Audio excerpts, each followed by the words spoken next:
Hello friends, આપણે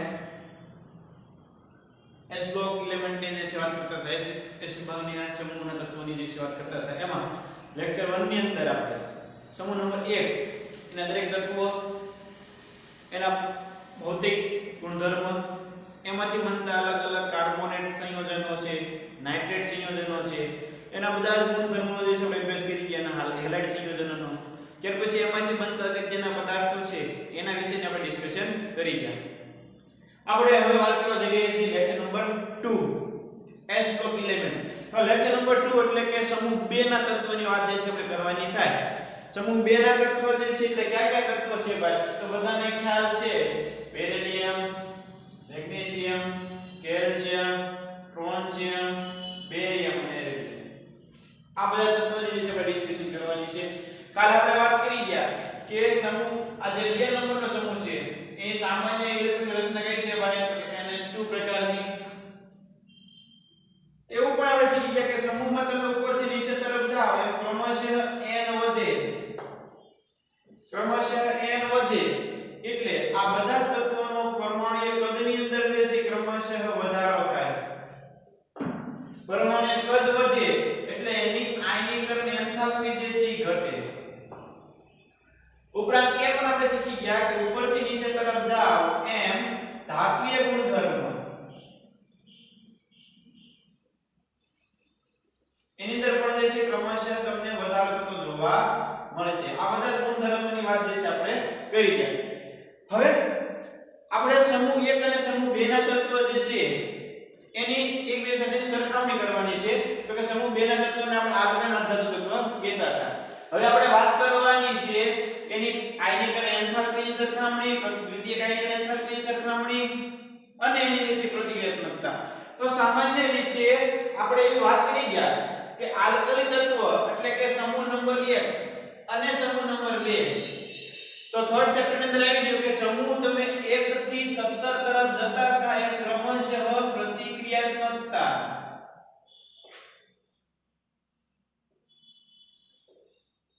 ઘટતી થઈ. કે સમૂહ તમે 1 થી 17 તરફ પ્રતિક્રિયાત્મકતા ઘટતી થઈ. ઓબવિયસલી વાત છે કે તો તમે પહેલા સમૂહમાંથી બીજા સમૂહમાં આવો એની પ્રતિક્રિયાત્મકતા ઘટવાની છે.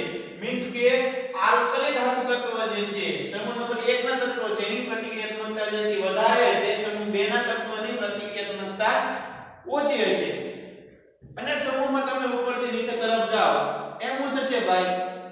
તો કે સમૂહ 1 માં પણ તમે ઉપરથી નીચે તરફ જતા તેમ પ્રતિક્રિયાત્મકતા વધતી થઈ, કારણ કે એનો ધાત્વીય ગુણ જે છે વધે. તો અહીંયા એ જ થવાનું છે, સમૂહ 2 માં તમે ઉપરથી નીચે તરફ જાઓ એમ ક્રમશઃ એની પ્રતિક્રિયાત્મકતા જે છે વધવાની છે ભાઈ. કેમ? તો કે ધાતુકણનો ગુણધર્મ જે છે એ વધે. સહેલાઈથી જે છે એ બીજા સાથે સંયોજનો જે છે બનાવી શકે. ત્યાર પછી હવે આપણે આયનીકરણ એન્થાલ્પીની વાત કરીએ. તો એટલું તો ફિક્સ થઈ ગયું કે એ સમૂહના તત્વો માટે આયનીકરણ એન્થાલ્પી તમે ઉપરથી નીચે તરફ જાઓ એમ ઘટવાની છે. પણ સમૂહ 1 અને સમૂહ 2 ની વાત કરવી હોય તો કે સમૂહ 1 ના તત્વ છે એની આયનીકરણ એન્થાલ્પી છે ઓછી. કેમ? તો કે એની ઇલેક્ટ્રોન કન્ફિગ્યુરેશન આ પ્રકારની છે. સમૂહ 2 ના તત્વ છે એની આયનીકરણ એન્થાલ્પી જે છે ઈ વધારે છે. કેમ? તો કે એની ઇલેક્ટ્રોન કન્ફિગ્યુરેશન આ પ્રકારની છે, NH2. કેમ ભાઈ? દ્વિતીયક સમૂહ જે છે એની આયનીકરણ એન્થાલ્પી વધારે અને સમૂહ 1 ના તત્વની આયનીકરણ એન્થાલ્પી ઓછી. તેનું કારણ છે s કક્ષક ઇલેક્ટ્રોનથી જે છે પૂર્ણ ભરાયેલું છે. આપણે એવું કહી દીધું છે કે જે કક્ષાની અંદર ઇલેક્ટ્રોનથી પૂર્ણ ભરાયેલી હોય એટલે કે ઉદાહરણ તરીકે વાત કરવી હોય તો S2 P6 D10 અને F14 હોય તો આની સ્થાયીતા વધારે હોય. ઉપરાંત P3 D5 અને F7 હોય તો આ બધાની સ્થાયીતા જે છે વધારે હોય. હવે આમાંથી તમારે ઇલેક્ટ્રોનને દૂર કરવો હોય તો તમારે વધારે ઊર્જા આપવી પડે. તો કે સમૂહ નંબર 2 જે છે તેની આયનીકરણ એન્થાલ્પી અને સમૂહ નંબર 1 જે છે એની આયનીકરણ એન્થાલ્પીની અંદર પ્રથમ આયનીકરણ એન્થાલ્પી ભાઈ, પ્રથમ આયનીકરણ એન્થાલ્પી તો સમૂહ 2 ની જે છે વધારે હોય, સમૂહ 1 ની જે છે આયનીકરણ એન્થાલ્પી ઓછી હોય. હવે મારે વાત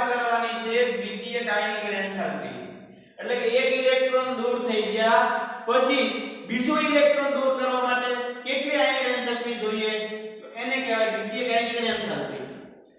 હવે કોની વધારે થશે પ્રથમ નંબરના સમૂહના તત્વની કે દ્વિતીયક નંબરના સમૂહના તત્વની? તો ભાઈ આની ઇલેક્ટ્રોન કન્ફિગ્યુરેશન થઈ ગઈ હવે NS0. એની પહેલા જે છે એ p કક્ષક હશે જે ઇલેક્ટ્રોન થી પૂર્ણ ભરાઈ જશે અને આમાં હશે NS1. હવે ભાઈ આ s કક્ષક તો ખાલી થઈ ગઈ. એની પહેલાની કક્ષા ઇલેક્ટ્રોન થી પૂર્ણ ભરાયેલી હશે. હું તમને વાત કરું જે છે ભાઈ સોડિયમ એટલે શું થશે ભાઈ નિયોન કોડ 3s1. તો ભાઈ એક ઇલેક્ટ્રોન દૂર થઈ ગયો એટલે શું થઈ ગયું ભાઈ 3s0. હવે નિયોન એટલે 2s2 2p6 હોય મીન્સ કે હવે ઇલેક્ટ્રોન ને દૂર કેમાંથી થવાનું છે ભાઈ તો કે p6 માંથી. આ તો p6 એટલે p કક્ષક ઇલેક્ટ્રોન થી પૂર્ણ ભરાયેલી છે. હવે આ ઇલેક્ટ્રોન સરળતાથી દૂર થશે નહીં. જ્યારે આપણે 12મા નંબરના સમૂહની મેગ્નેશિયમની વાત કરીએ તો પ્રથમ ઇલેક્ટ્રોન દૂર થયો હોય તો એના માટે આવો થશે નિયોન કોડ 3s1. આ કોના માટે? આ સમૂહ 2 માટે અને અહીંયા જે લખી સમૂહ 1 માટે. તો હવે નિયોન કોડ 3s1 છે. હવે આ ઇલેક્ટ્રોન 1 છે તો સરળતાથી દૂર થઈ જાય તો કે ભાઈ દ્વિતીયક આયનીકરણ એન્થાલ્પી જે છે એ સમૂહ નંબર 1 ના તત્વની જે છે એ વધારે હોય સમૂહ નંબર 2 ના તત્વની જે છે ઓછી હોય. કેમ? તો કે હવે જ્યારે દ્વિતીયક ઇલેક્ટ્રોન દૂર થવાનો છે ત્યારે પ્રથમ નંબરના સમૂહ જે છે નિષ્ક્રિય વાયુ નોબલ ગેસ જેવી ઇલેક્ટ્રોનિક કન્ફિગ્યુરેશન જે છે એ પ્રાપ્ત કરી ગયેલા છે. જ્યારે આમાં બીજા નંબરના સમૂહમાં બીજો ઇલેક્ટ્રોન જે છે s કક્ષકમાંથી દૂર થવાનો છે સરળતાથી દૂર થઈ જાય. તો અહીંયા ભાઈ જે છે તમને બોર્ડની અંદર એ જ વસ્તુ સમજાવેલી છે કે આ લકડી ધાતુ તત્વની પ્રતિક્રિયાત્મકતા વધારે હોય બીજા નંબરના સમૂહના તત્વની પ્રતિક્રિયાત્મકતા ઓછી હોય. પણ બીજા નંબરના સમૂહમાં તમે ઉપરથી નીચે તરફ જાઓ ક્રમશઃ પ્રતિક્રિયાત્મકતા વધે. સમૂહ 2 ના તત્વની આયનીકરણ એન્થાલ્પી જે છે વધારે હોય પ્રથમ. સમૂહ 1 ના તત્વની પ્રથમ આયનીકરણ એન્થાલ્પી જે છે કે ઓછી હોય. હવે કદ મોટું ને કદ નાનું એની સરખામણીમાં તમે સરળતાથી સમજી શકશો નહીં. અને આમ પણ છે સમૂહ 1 અને સમૂહ 2 આવર્તનમાં ડાબીથી જમણી બાજુ જાવ એમ ક્રમશઃ n જે છે એક સરખું હોય એટલે કદની અંદર ઘટાડો થાય. અને ઓબવિયસલી આ પણ જે છે તમે બે રીઝનથી સમજી શકશો.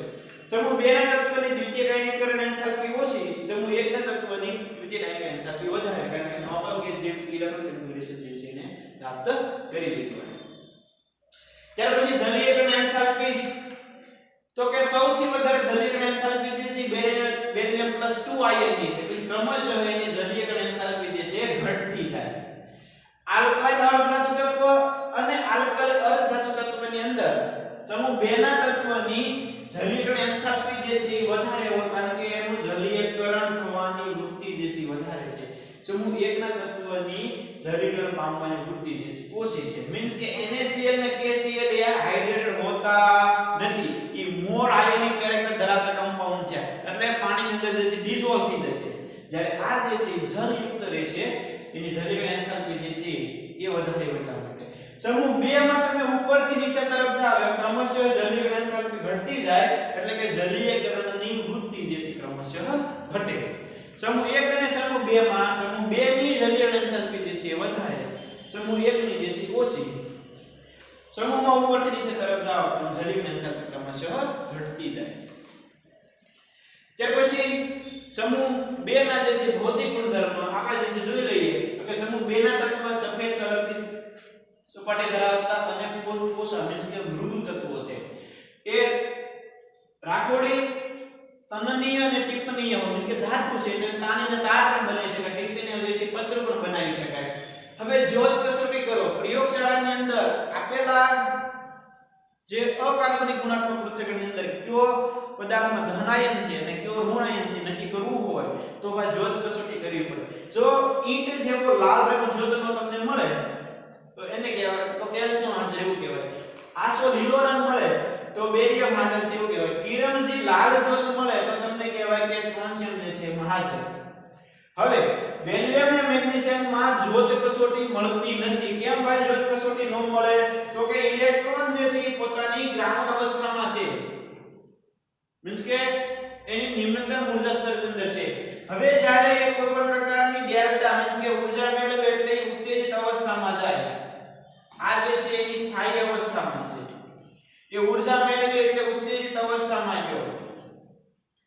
ઉત્તેજિત અવસ્થામાં જ્યારે રિટર્ન આવે ત્યારે ચોક્કસ તરંગવાળા પ્રકાશનું જે છે ઉત્સર્જન કરે છે, દ્રશ્યમાન વર્ણપટમાં આવે તો આપણે નરી આંખે જે જોઈ શકીએ. પણ ભાઈ બેરિલિયમ અને મેગ્નેશિયમની અંદર એનું કદ જે છે એ નાનું હોય. કદ નાનું હોય એટલે ઇલેક્ટ્રોન જે છે એ સ્ટ્રોંગલી બોન્ડેડ હોય. ઇલેક્ટ્રોન જે છે પ્રબળ તાથી જે છે કેન્દ્ર તરફ આકર્ષાયેલો હોય. એટલે ઇલેક્ટ્રોન ઉત્તેજિત અવસ્થામાં થઈ જાય. આ ઇલેક્ટ્રોન અહીંયા હતો ત્યાંથી ઊર્જા મેળવી અહીંયા જાય તો ફરીવાર આપણને એનું ગ્રાઉન્ડ લેવલમાં આવે. આ ઇલેક્ટ્રોન જે છે એ અહીંયા નહીં આવે છે, અપ જશે, આ થશે નહીં. એટલે કે એનું ટ્રાન્ઝિશન થાય જ નહીં. ટ્રાન્ઝિશન નો થાય એટલે આપણને એમાં જ્યોત કસોટી જે છે મળશે નહીં. ગલન બિંદુ ઉત્કલન બિંદુ સમૂહ 1 ના અણુ તત્વો કરતા જે છે વધારે હોય. કારણ નાના કદ જે છે એ અમુક અપવાદ જે છે જોવા મીન્સ કે આવું જે છે એ બેરિલિયમ અને મેગ્નેશિયમમાં થશે નહીં. એની આયન એન્થાલ્પી જે છે એ ઓછી હોય. કોની સરખામણીમાં? તો કે સમૂહ 2 ની આયન એન્થાલ્પી અન્ય સમૂહ એટલે કે 15 16 17 ના સરખામણીમાં જે છે ઓછી હોય. પ્રબળ વિદ્યુત ધનમય છે. સમૂહમાં ઉપરથી નીચે તરફ જેમ ધાત્વિય ગુણ વધે એટલે કે વિદ્યુત ધનમયતા જે છે વધે. ઉષ્માની વિદ્યુતને કહેવાય છે ભાઈ એક સુવાહક હોય. તો જ્યોત કસોટીના આધારે જે છે એમસીક્યુ છે કે ગરમ કરતા લાલ કિરણની જ્યોત આપે અને બદામી રંગનો જે છે વાયુ ઓક્સિજન આપે તો તે પદાર્થ જે છે કયો હોઈ શકે? હવે લાલ કિરણ જે કીધી, લાલ કિરણ જે શેમાં મળે આપણને ભાઈ? તો કે ટ્રોન્શિયમની અંદર. તો ઓબ્વિયસલી આમાં તમે જે છે સેલ નક્કી કરી શકો. જેમાં ટ્રોન્શિયમ હોય એ આયોનિક પદાર્થ જે છે લાલ કિરણ જે જ્યોતિ જે છે એ સળગે તો ટ્રોન્શિયમ નાઇટ્રેટ જે છે આન્સર આવે. ત્યાર પછી જે છે ઓક્સિજન સાથેની પ્રતિક્રિયાત્મકતા. તો બેરિલિયમ અને મેગ્નેશિયમ જે છે કાઇનેટિકલી ઇનર્ટ છે ઓક્સિજન સાથે. એટલે કે આ બંને જે છે નિષ્ક્રિય છે. કેમ? તો કે આ એટલા બધા સક્રિય છે ભાઈ કે એની ઉપરની સપાટીમાં હવામાનના ભેજ સાથે પ્રક્રિયા કરીને ઓક્સાઇડ અથવા તો હાઇડ્રોક્સાઇડનો જે છે સ્તર બનાવી નાખેલું હોય. એટલા માટે જે છે એ ઓક્સિજન સાથે પ્રક્રિયા કરશે નહીં. એની ઉપરની સપાટીમાં ઓક્સાઇડનું સ્તર બની ગયેલું હોય એટલા માટે. બેરિલિયમ જો પાવડર સ્વરૂપમાં હોય તો તેજસ્વી ઝગારા મારતા પ્રકાશ સાથે જે છે સળગશે અને એનો ઓક્સાઇડ અને નાઇટ્રાઇડ જે છે બનાવશે. બેરિલિયમ પાવડર સ્વરૂપમાં હોય તો તેજસ્વી ઝગારા મારતા પ્રકાશ સાથે સળગશે. બેરિયમ ઓક્સાઇડ અને નાઇટ્રાઇડ જે છે બનાવે. મેગ્નેશિયમ વધારે વિદ્યુત ધનમય છે એ પણ ઝગારા મારતા પ્રકાશ સાથે જે છે તેજસ્વી રીતે સળગશે. એ પણ એના ઓક્સાઇડ અને નાઇટ્રાઇડ અંદર રૂપાંતરણ પામે. આમ પણ આપણે કાલે આ રિએક્શન તો શીખી ગયેલા છીએ કે મેગ્નેશિયમ જે છે ખૂબ વધારે સક્રિય છે. એ લિથિયમની જેમ નાઇટ્રાઇડ જે છે એ હવામાનના નાઇટ્રોજન સાથે સંયોજનને બનાવી શકે. કેલ્શિયમ, ટ્રોન્શિયમ અને બેરિયમ જે છે એ પાણી સાથે હવા સાથે અથવા તો પાણી સાથે પ્રક્રિયા કરે તો હાઇડ્રોક્સાઇડ બનાવે. હવા સાથે પ્રક્રિયા કરે તો ઓક્સાઇડ અને નાઇટ્રાઇડ જે છે બનાવી શકે. આ છે બેરિયમ અને મેગ્નેશિયમ એ ઓક્સિજન સાથે પ્રક્રિયા કરશે નહીં. પણ પાવડર સ્વરૂપમાં તમે લઈ જાઓ અને જો છે એ હવામાં મૂકો તો એ ઓક્સાઇડ અને નાઇટ્રાઇડ બનાવે. જ્યારે આ ત્રણ તત્વો જે છે એ પાણી સાથે પણ પ્રક્રિયા કરી હાઇડ્રોક્સાઇડ બનાવે, ઓક્સિજન સાથે કે નાઇટ્રોજન સાથે હવામાં રહેલા હોય એની સાથે પ્રક્રિયા કરી ઓક્સાઇડ અને નાઇટ્રાઇડ જે છે એ બનાવી શકશે. ત્યાર પછી હેલોજન સાથેની પ્રતિક્રિયાત્મકતા. તો ઊંચું તાપમાન જો તમે રાખો અને હેલોજન સાથે પ્રક્રિયા કરાવો ભાઈ તો એના અનુવર્તી હેલાઇડ સિગ્નલનો જે છે આપણને મળશે. આપણે BF2 મેળવવું હોય તો NH4 ટ્વાઇસ BF4 નું તમે વિઘટન કરો આપણને BF2 બેરિલિયમ ડાયક્લોરાઇડ જે છે નિપજની અંદર મળશે. આપણે BeCl2 બનાવવો હોય તો કે બેરિયમ ઓક્સાઇડની કાર્બન અને ડાયક્લોરિનની હાજરીમાં તમે 700 થી 800 કેલ્વિન તાપમાને પ્રક્રિયા કરાવો આપણને BeCl2 જે છે મળશે. સાથે સાથે ઉપનિપજની અંદર કાર્બન મોનોક્સાઇડ પણ મળે. બેરિલિયમ હાઇડ્રાઇડ તો કે બેરિલિયમ હાઇડ્રેટ એ લિથિયમ એલ્યુમિનિયમ હાઇડ્રેટની પ્રક્રિયાથી બેસિક બનાવી શકાય. બાકીના તત્વો જે છે ડાયરેક્ટ હાઇડ્રોજન સાથે પ્રક્રિયા કરીને એના હાઇડ્રેટ બનાવે. બેરિલિયમનો હાઇડ્રેટ બનાવવા માટે આપણે આ પ્રક્રિયાને જે છે ફોલો કરવી પડશે.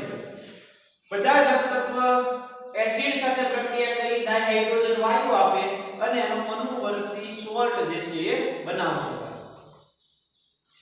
તો આગળની થિયરીના આધારે જે છે એમસીક્યુ છે કે નીચેના પૈકી કયું ધાતુ તત્વ ડાયહાઇડ્રોજન વાયુ સીધું જ ગરમ કરવાથી હાઇડ્રેટ બનાવતું નથી ભાઈ? તો અહીં આપણે વાત કરી ગયા છીએ હજી કે બેરિલિયમ જે છે ડાયરેક્ટ હાઇડ્રોજન સાથે સંયોજાઈ શકશે નહીં. કોણ? તો કે મેગ્નેશિયમ અને એના પછીના બધા તત્વો ડાયરેક્ટલી હાઇડ્રોજન સાથે સંયોજાઈને હાઇડ્રેટ જે છે બનાવશે. બેરિલિયમ ડાયરેક્ટ જે છે ક્યારેય હાઇડ્રોજન સાથે ડાયરેક્ટલી જે છે બોન્ડેડ થઈ શકશે નહીં.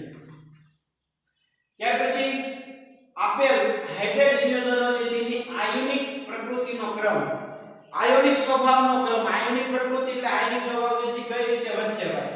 તો હવે આપણને હવે તો ખ્યાલ જે છે પડી ગયો હોય, આપણે કેટલા લેક્ચરથી ડિસ્કશન કરીએ છીએ કે જેમાં આયોનિક પ્રકૃતિ સૌથી વધારે હોય, જેમ ધન આયન કદમાં મોટો થતો જાય, જેમ ધન આયન જો આપણે પેલા સમજી ગયા ધન આયન છે કદમાં નાનો, કદ નાનો, અને ઋણ આયન જે છે કદમાં મોટો, કદમાં મોટો, તેમની વચ્ચે આવું જો હોય ને તો એમની વચ્ચે સહસંયોજક સ્વભાવ વધારે હોય.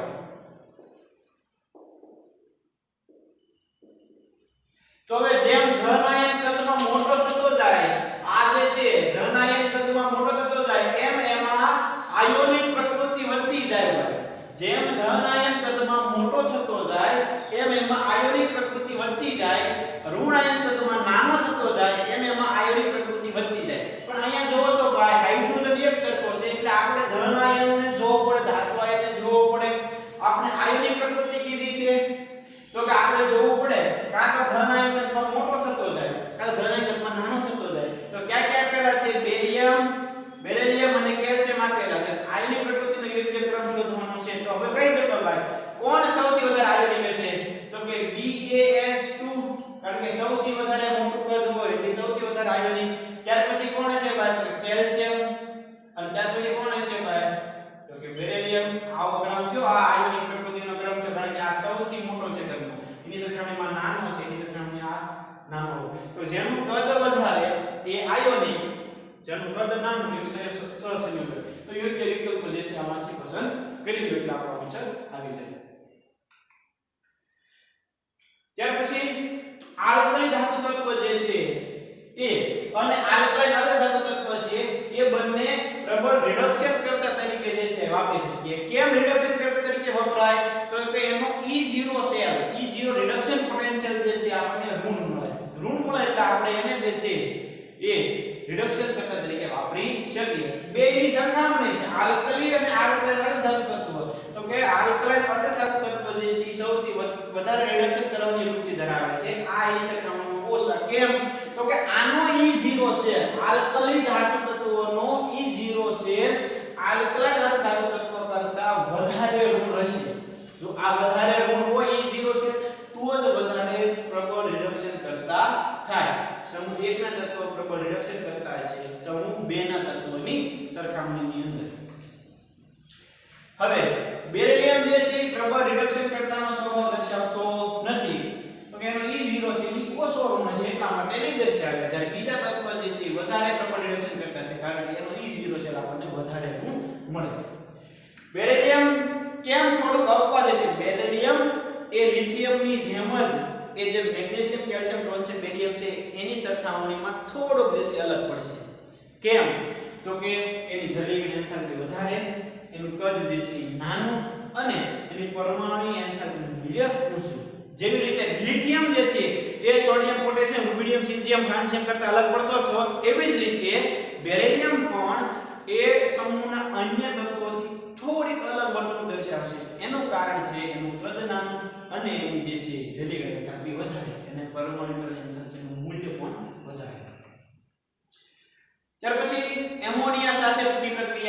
કાર્ય જે છે એ રીતે ધાતુ આયન એટલે m++ ઇલેક્ટ્રોન થાય m+2 ઇલેક્ટ્રોન. હવે એનું જે છે અહીંયા આપણે દર્શાવવાનું છે. એમોનિયમ ઇલેક્ટ્રોનને કારણે દ્રાવણનો રંગ જે છે એ આપણને રંગીન જે છે મળશે. પણ ખાસ જે છે એ યાદ રાખવાનું છે કે પ્રક્રિયા સમીકરણ જે છે આપણે આના માટે બહુ યાદ રાખીશું નહીં. દ્રાવણમાંથી આ જે છે આયન આપણે મેળવી શકીએ. એ એમો પ્રકારના જે છે સફેદ રંગના ઓક્સાઇડ જે છે બનાવી શકે. હવે ઓક્સાઇડ ખાસ આ વસ્તુ જે છે ખાસ સમજવાનું છે ભાઈ. જે વસ્તુ અહીં હું બોલું એ જે છે નોટ ડાઉન કરજો. ખાસ સમૂહ 2 ના તત્વો જે છે સાદા ઓક્સાઇડ બનાવે. લિથિયમ સાદો ઓક્સાઇડ બનાવે, સોડિયમ પેરોક્સાઇડ બનાવે, પોટેશિયમ, રૂબિડિયમ અને સીઝિયમ સુપર ઓક્સાઇડ બનાવતા હતા.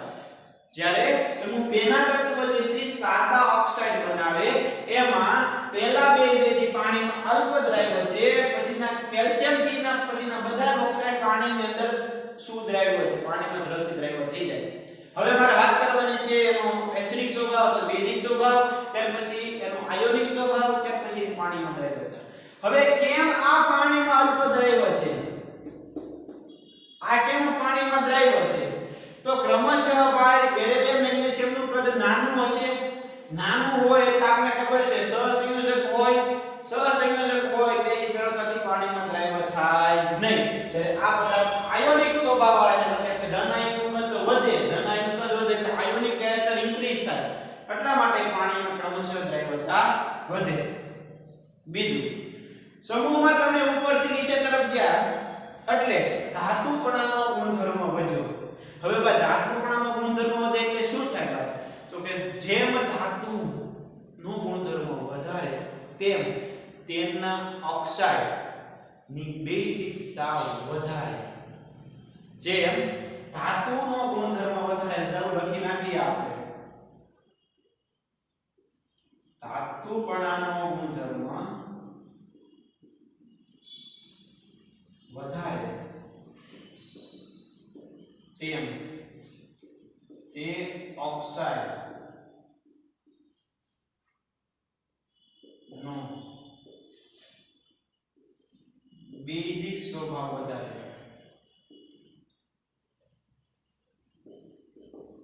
હવે આવર્તમાં તમે આવર્તમાં આડી લાઈનમાં જોતા હો તોય ભલે અને ઉભા સમૂહમાં જોતા હો તો પણ ભલે. જેમ ધાતુપણાનો ગુણધર્મ વધે એમ ઓક્સાઇડનો બેઝિક સ્વભાવ જે છે વધે. મીન્સ કે આ બેઝિક પ્રબળતા વધશે.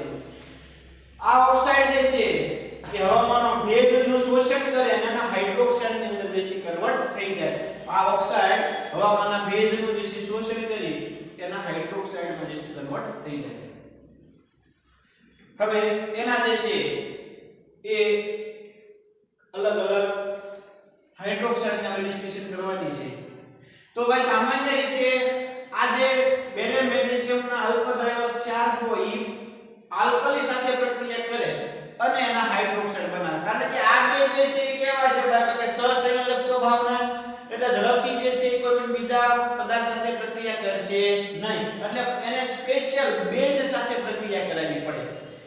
જ્યારે એ પછીના જે છે પાણીમાં દ્રાવ્ય થઈને પણ એ હાઇડ્રોક્સાઇડ બનાવશે. પણ કોમનલી સમૂહ 1 ના તત્વોના આવા હાઇડ્રેટ હોય, સમૂહ 2 ના તત્વોના હાઇડ્રેટ જે છે આવા હોય. એમાં બેરિલિયમ ઓક્સાઇડ એ ઉભય ગુણધર્મી છે. ઉભય ગુણધર્મી એટલે એસિડ સાથે પણ પ્રક્રિયા કરે અને બેઝ સાથે પણ પ્રક્રિયા કરે. સમૂહમાં તમે ઉપરથી નીચે તરફ જાઓ એટલે બેઝનો લક્ષણ જે છે વધે.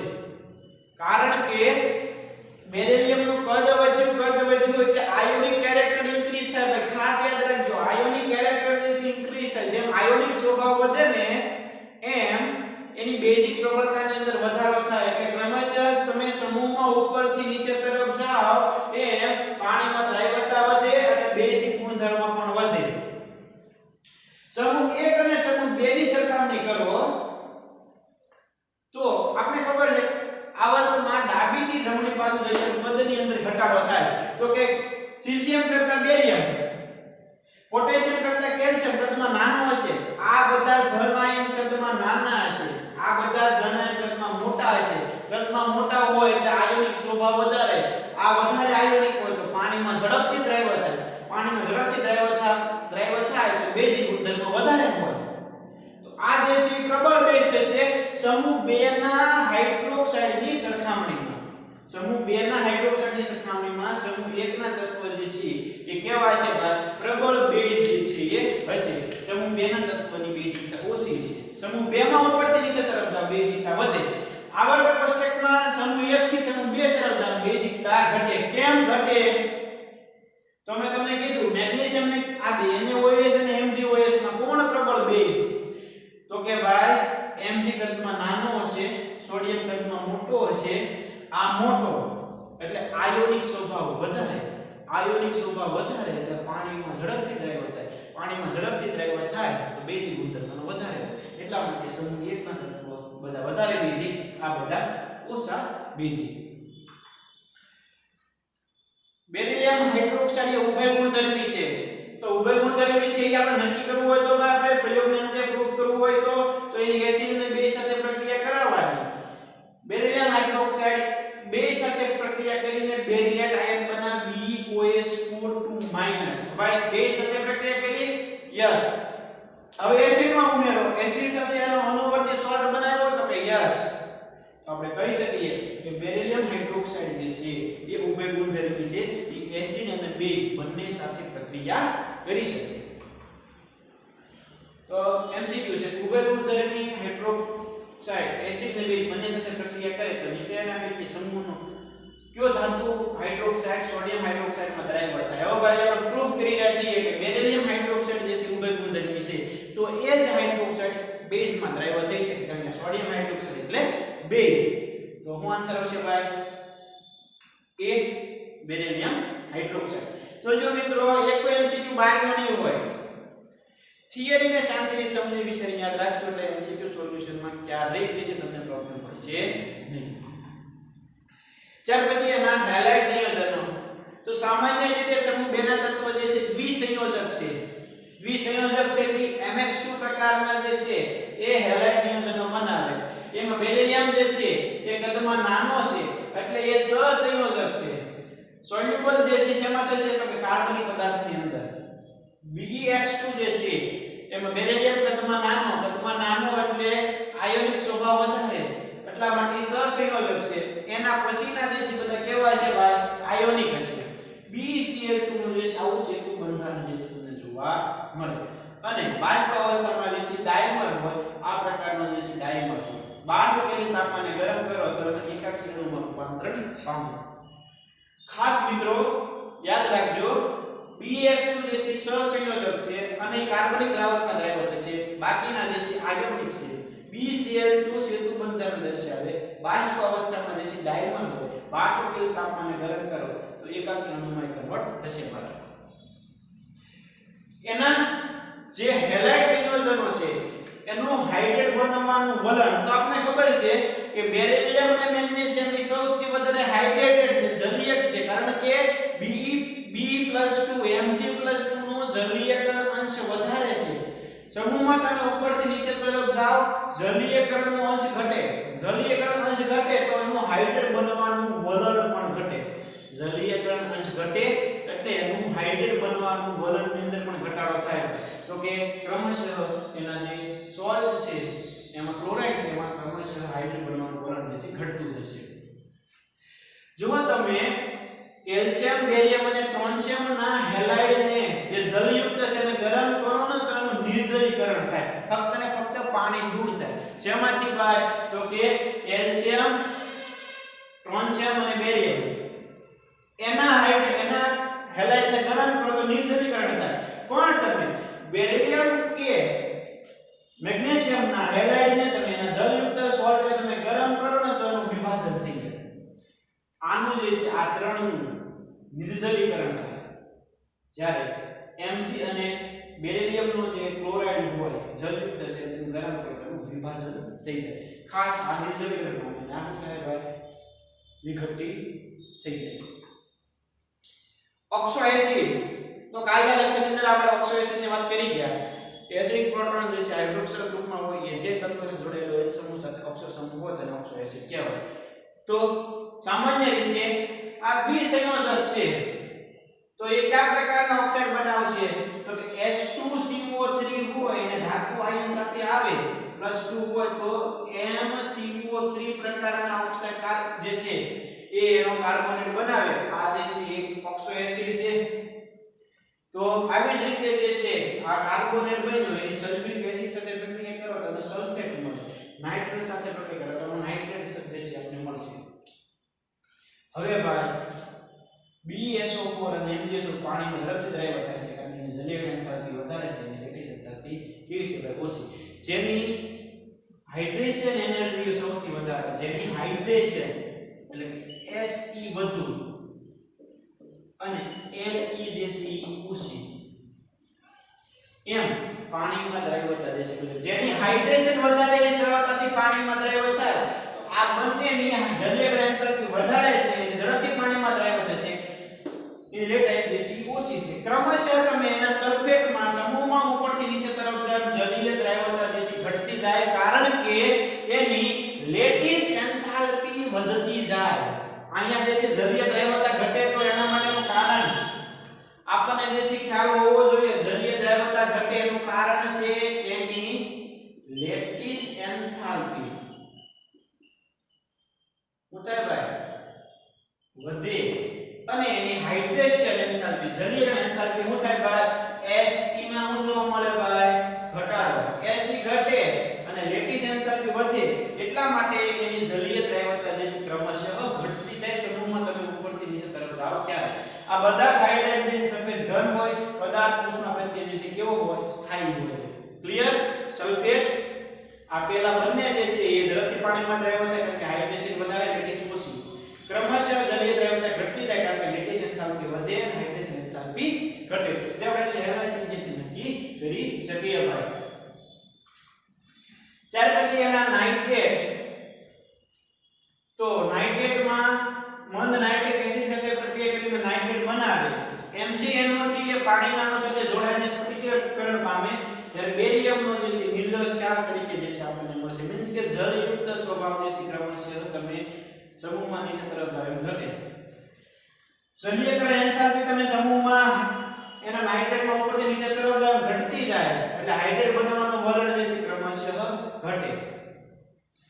એના જે નાઇટ્રેટ છે તમે ગરમ કરો તો એના ઓક્સાઇડ અને NO2 વાયુ જે છે આપણને મળશે.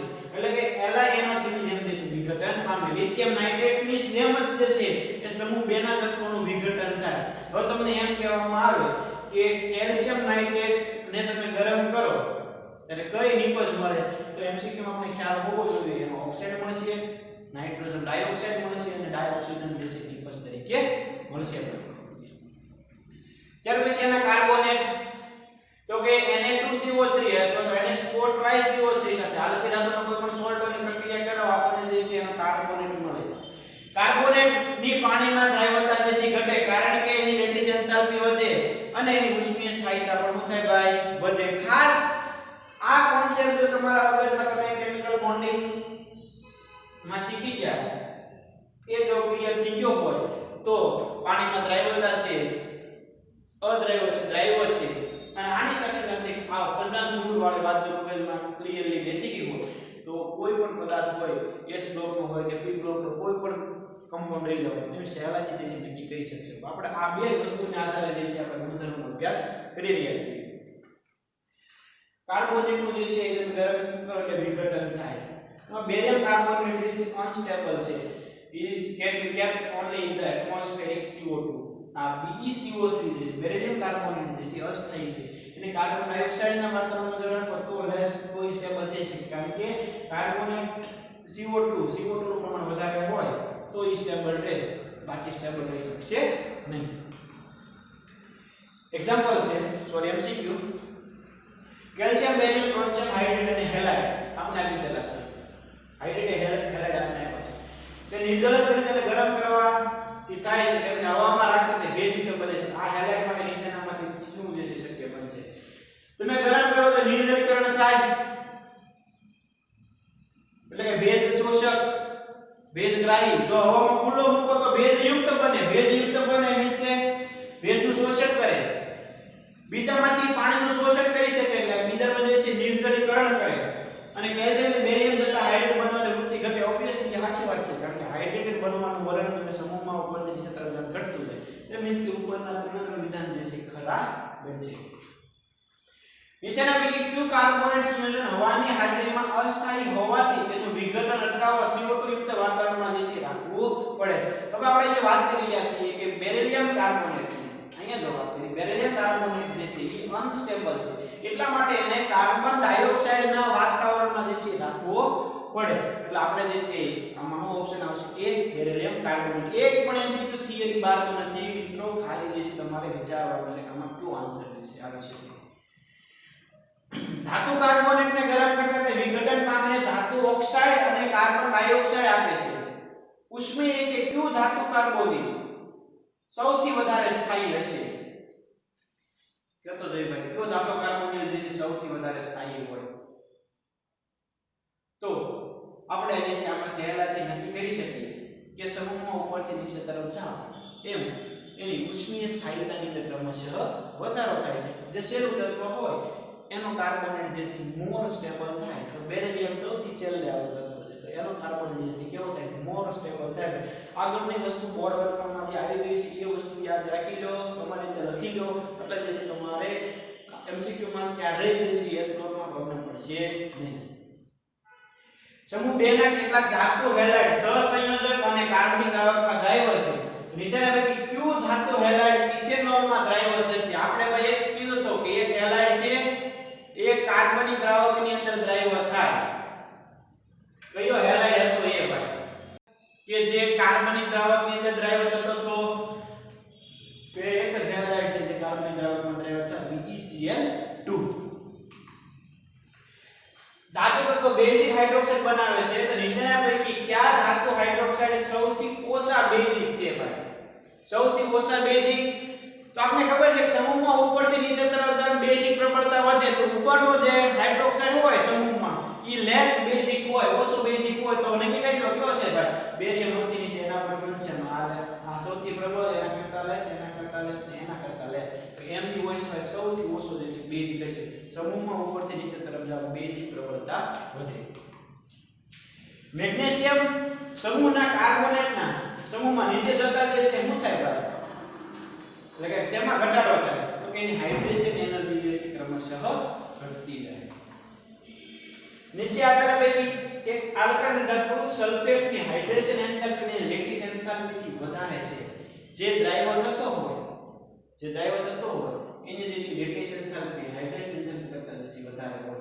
તો આપણે જે છે સહેલાઈથી આમાં કહી શકીએ કેલ્શિયમ સલ્ફેટ જે છે એમાં શું થશે ભાઈ? તો કે હાઇડ્રેશન એન્થાલ્પી લેટિસ એન્થાલ્પીથી વધારે બનશે.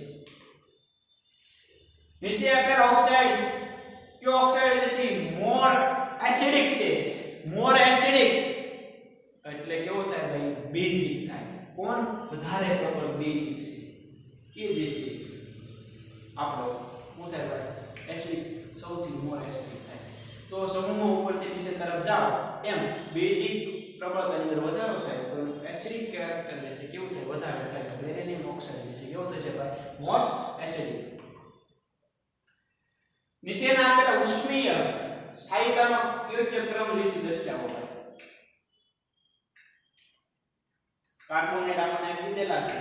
તો કાર્બોનેટની અંદર સમૂહ 1 અને સમૂહ 2 ના કાર્બોનેટની ડિસ્કશન કરવાની છે. ઉષ્મીય સ્થાયીતાનો ક્રમ તો આપણે ઓબ્વિયસલી પહેલા શીખી ગયા કે બેરિલિયમ કાર્બોનેટ જે છે એને કાર્બન ડાયોક્સાઇડમાં રાખવો પડે, બાકી લેસ સ્ટેબલ છે જે સૌથી ઓછો સ્ટેબલ થાય. તો બેરિલિયમ સૌથી ઓછો હોય એવા અહીંયા અને અહીંયા બે એક્ઝામ્પલ, બે ઉદાહરણ છે કે A અને D માંથી આપણે આન્સર સિલેક્ટ કરવાનો થાય. પણ આપણે ખબર છે સમૂહ 2 કરતા સમૂહ 1 ના કાર્બોનેટ મોર સ્ટેબલ હોય. સમૂહ 1 કરતા સમૂહ 2 ના કાર્બોનેટ મોર સ્ટેબલ હોય, સૌથી વધારે સ્થાયી હોય ભાઈ. તો સમૂહ 1 આમાં એક છે કેટલું CO3 મોર સ્ટેબલ થાય, ઉષ્મીય રીતે સૌથી વધારે સ્થાયી થાય. તો જો અહીંયા તો કેલ્શિયમ કીધું અને અહીંયા જે છે કેટલું CO3 કીધું, મીન્સ કે પોટેશિયમ વાળો મોર સ્ટેબલ થાય. તો ઓબ્વિયસલી આપણે આન્સર જે છે મળી જ જાય.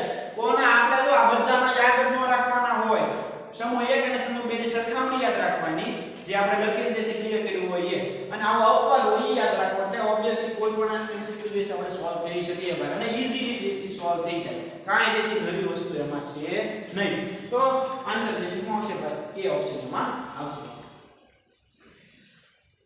CaC2 કેલ્શિયમ કાર્બાઇડ ને વિદ્યુત ભઠ્ઠીમાં નાઇટ્રોજન સાથે ગરમ કરતા શું ઉત્પન્ન થાય ભાઈ? તો અહીંયા જે છે રિએક્શન આપી દીધી છે. કેલ્શિયમ કાર્બાઇડ ને નાઇટ્રોજન સાથે 175 કરીને ગરમ કરો તો કેલ્શિયમ સાયનામાઇડ જે છે બનાવે. શું બનાવશે ભાઈ?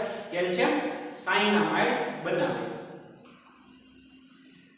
ક્ષાર જેવા હાઇડ્રેટમાંથી આલ્કલી ધાતુઓ ઊંચા ઉષ્ણતામાન અને સીધા જ સંશ્લેષણથી મળે છે. આ હાઇડ્રેટની ઉષ્મીય સ્થિરતા નીચેનામાંથી કયા ક્રમમાં જે છે ઘટે? ઉષ્મીય સ્થિરતા કયા ક્રમમાં જે છે ક્રમશઃ ઘટતી જાય? તો આપણને આપેલા હાઇડ્રેટ છે સમૂહ 1 ના હાઇડ્રેટ છે ભાઈ. તો સમૂહ 1 ના હાઇડ્રેટમાં આપણને ખબર છે કે લિથિયમ જે છે કદમાં નાનો એટલે સહસંયોજક એટલે કે એની સ્થાયીતા જે છે સૌથી વધારે. તો લિથિયમ સૌથી વધારે સ્ટેબલ આવતું હોય એવું એક જ એક્ઝામ્પલ છે, એક જ એવો આન્સર છે જે તમે સહેલાઈથી નક્કી કરી શકો. આપણે જે છે આમાં કોઈ પ્રકારનો પ્રોબ્લેમ પડશે નહીં. ક્લિયર? ત્યાર પછી આલકલન અર્ધધાતુ તત્વ એમાં વિકર્ણીય સંબંધ બેરિલિયમ અને એલ્યુમિનિયમ એકબીજા સાથે વિકર્ણીય સંબંધમાં છે. એનો આયનનો ભાર અને એલ્યુમિનિયમના આયનનો ભાર એ જે છે ઈ હાવ નજીકના છે. બેયની આયનિક ત્રિજ્યા પણ નજીકની છે. એના કારણે એ વિકર્ણીય સંબંધમાં છે તેમ કહેવાય. બેરિલિયમ અને એલ્યુમિનિયમ એસિડ સાથે જે છે ઝડપથી પ્રક્રિયા કરતા નથી. મીન્સ કે ધાતુની સપાટી ઉપર જે છે ઓક્સાઇડનું જે છે સ્તર જે છે બની ગયેલું હોય. આ બંને ક્યારે એસિડ સાથે ઝડપથી પ્રક્રિયા કરશે નહીં. બંને જે છે એ બેઝ સાથે સંકીર્ણ સંયોજનો જે છે બનાવે. બંને જે છે બેઝ સાથે સંકીર્ણ સંયોજનો બનાવે. બંને બાષ્પ અવસ્થામાં જે છે એ સેતુ બંધારણ દર્શાવે, ડાયમર જે છે દર્શાવે. એટલે કે એના અલગ અલગ એવા ગુણધર્મો છે બંને વચ્ચે સામ્યતા છે એટલા માટે જ વિકર્ણીય સંબંધ દર્શાવે છે તેમ કહેવાય. ત્યાર પછી બંને જે છે ક્લોરાઇડ કાર્બનિક દ્રાવકોમાં દ્રાવ્ય છે. બંનેના જે છે ક્લોરાઇડ બંનેના જે છે સેતુ બંધારણ દર્શાવતા ક્લોરાઇડ જે છે એ ઉપર છે ભાઈ કાર્બનિક દ્રાવકની અંદર જે છે દ્રાવ્ય છે.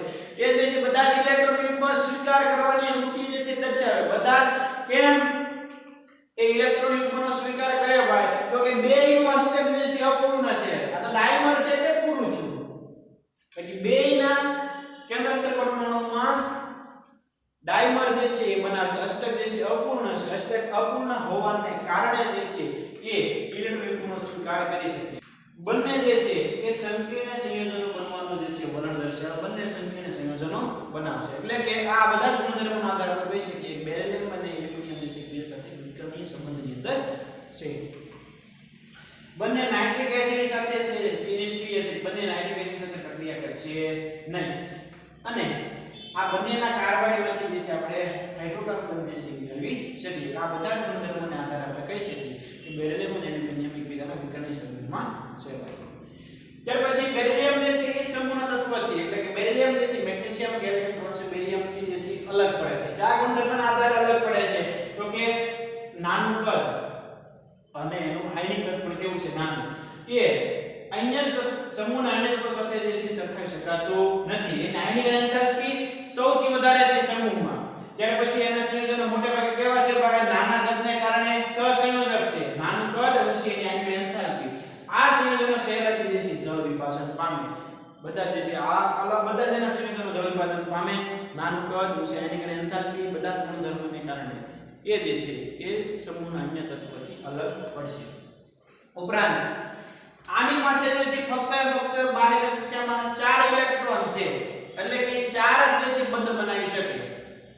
જ્યારે આ જે છે કે અન્ય તત્વ છે એમાં ડી કક્ષક પ્રાપ્ય હોય. ડી કક્ષક પ્રાપ્ય હોય એટલે કે 4 કરતા વધારે સવર્ગાંક ધરાવતા સંયોજનો બનાવી શકે.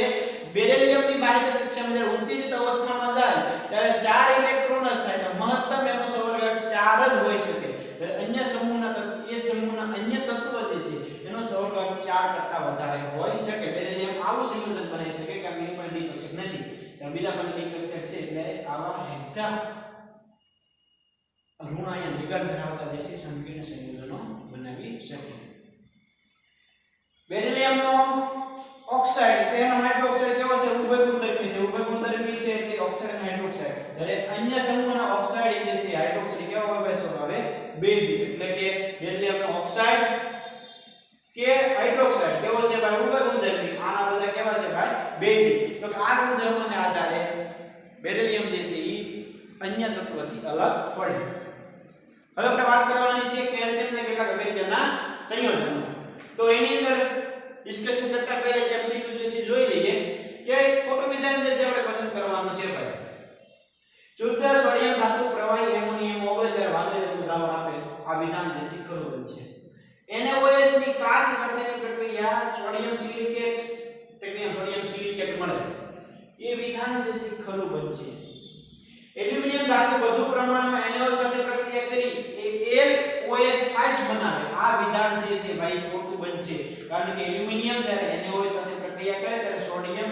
મેટા એલ્યુમિનેટ બનાવે સોડિયમ મેટા એલ્યુમિનેટ એટલે કે આ વિધાન જે છે ખોટું બનશે ડી વિધાન જે છે એ પણ ખરું બનશે કે હાઇડ્રોજન કાર્બોનેટ હોય સોડિયમનું એને ગરમ કરતા એનો અનુવર્તી કાર્બોનેટ જે છે આપણને નિપજ તરીકે મળશે એટલે કે સી ઓપ્શન જે છે કેવો બનશે ખોટો બનશે હવે મિત્રો આ જે કાર્બનિક સંયોજનો છે જે અગત્યના સમૂહ બેના પદાર્થો છે એમાં બહુ જે છે આપણે જાજો સમય એમાં બગાડતા નથી એમાં જે ઝડપથી જે છે થોડી માહિતી લઈ લઈએ એના થોડા વિશે શીખ્યો જોતા જઈએ એટલે આપણે ક્લિયર થઈ જાય ઉપયોગો જે છે તમને ઝડપથી એમાં રિવિઝન થઈ જાય એટલા માટે જે છે સ્લાઇડ તમારે રીડ કરવી પડશે જોઈ લઈએ તો કે કેલ્શિયમ ઓક્સાઇડ અથવા ક્વિક લાઇમ કળીચૂર્ણ તો કેમાંથી મળે તો કેલ્શિયમ કાર્બોનેટ નું તમે આટલા તાપમાને વિઘટન કરો આપણને કેલ્શિયમ ઓક્સાઇડ કળીચૂર્ણ જે છે આપણને મળી જાય ક્લિયર કેલ્શિયમ ઓક્સાઇડ સિલિકા સાથે કેલ્શિયમ સિલિકેટ બનાવે ફોસ્ફરસના ઓક્સાઇડ સાથે એનો ફોસ્ફરસ વાળો જે છે એ સંયોજન બનાવે છે કેલ્શિયમ ફોસ્ફેટ જે છે બનાવે એનો ઉપયોગ જે છે ક્યાં થાય તો અલગ અલગ ઇન્ડસ્ટ્રીની અંદર જે છે આપણે કરીએ કોસ્ટિક સોડા કાર્બોનેટની અંદર સરકાર શુદ્ધિકરણ ગંધકોરણ ઉત્પાદનમાં વગેરે જગ્યાએ જે છે કલેશનો કેલ્શિયમ ઓક્સાઇડ જે છે એ સૌથી વધારે વાપરી શકાય કેલ્શિયમ હાઇડ્રોક્સાઇડ હોય તો કેલ્શિયમ ઓક્સાઇડની પાણી સાથે પ્રક્રિયા કરો તો આપણને કેલ્શિયમ હાઇડ્રોક્સાઇડ મળે કેલ્શિયમ ઓક્સાઇડની કાર્બન ડાયોક્સાઇડ સાથે પ્રક્રિયા કરો તો આપણને મળે કેલ્શિયમ કાર્બોનેટ આપણે કેલ્શિયમ હાઇડ્રોક્સાઇડ કોડેલો શું મેળવવો છે તો કેલ્શિયમ ઓક્સાઇડ કોની સાથે ભાઈ પાણી સાથે પ્રક્રિયા કરાવો તો આપણને મળશે કોડેલો શું કેલ્શિયમ હાઇડ્રોક્સાઇડ કેલ્શિયમ હાઇડ્રોક્સાઇડ ને તમે પાણીમાં ઉમેરો તો આપણને મળશે calcium hydrogen carbonate calcium carbonate ને કાર્બન ડાયોક્સાઇડ વધારે પ્રમાણમાં કાર્બન ડાયોક્સાઇડ ઉમેરવાનું અને પાણી ઉમેરવાનું આપણને મળે કેલ્શિયમ હાઇડ્રોજન કાર્બોનેટ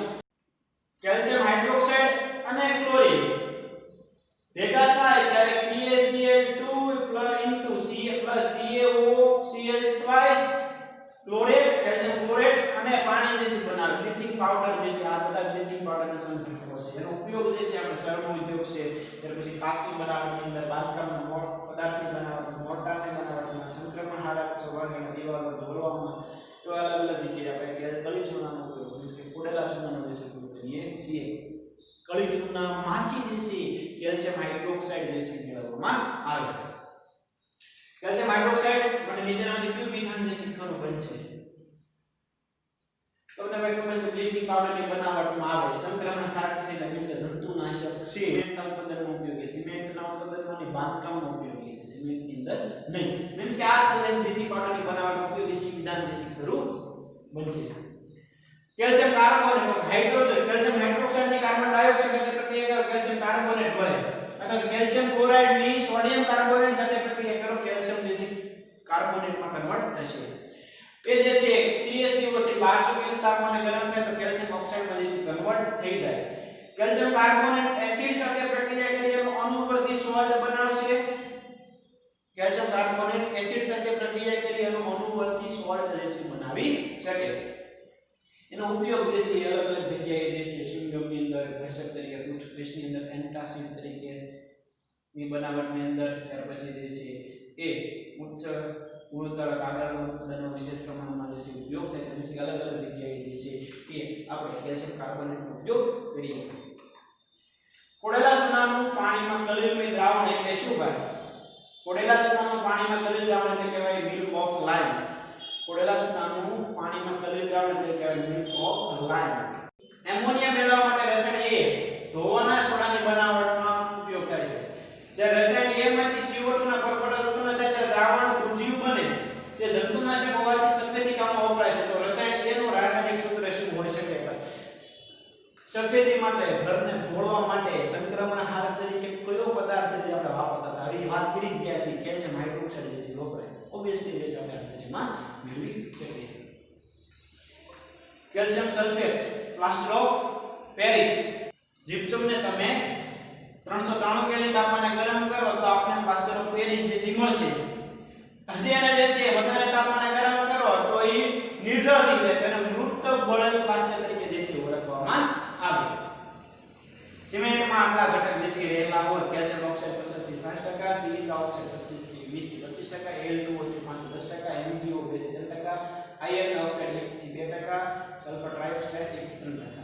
સારી ગુણવત્તાવાળી જે છે સિમેન્ટ મેળવી હોય તો સિલિકા ઓક્સાઇડ અને એલ્યુમિનિયમ ઓક્સાઇડનો ગુણોત્તર કેટલાની વચ્ચે રહેવો જોઈએ? તો કે નિયર અબાઉટ 2.5 થી 4 વચ્ચે રહેવો જોઈએ. આ બેનો ગુણોત્તર જે છે કેવો રહેવો જોઈએ? 2.5 થી 4 ની વચ્ચે રહેવો જોઈએ. અને કેલ્શિયમ ઓક્સાઇડ અને બીજા ઓક્સાઇડનો ગુણોત્તર 2 ની નજીક જે છે હોવો જોઈએ.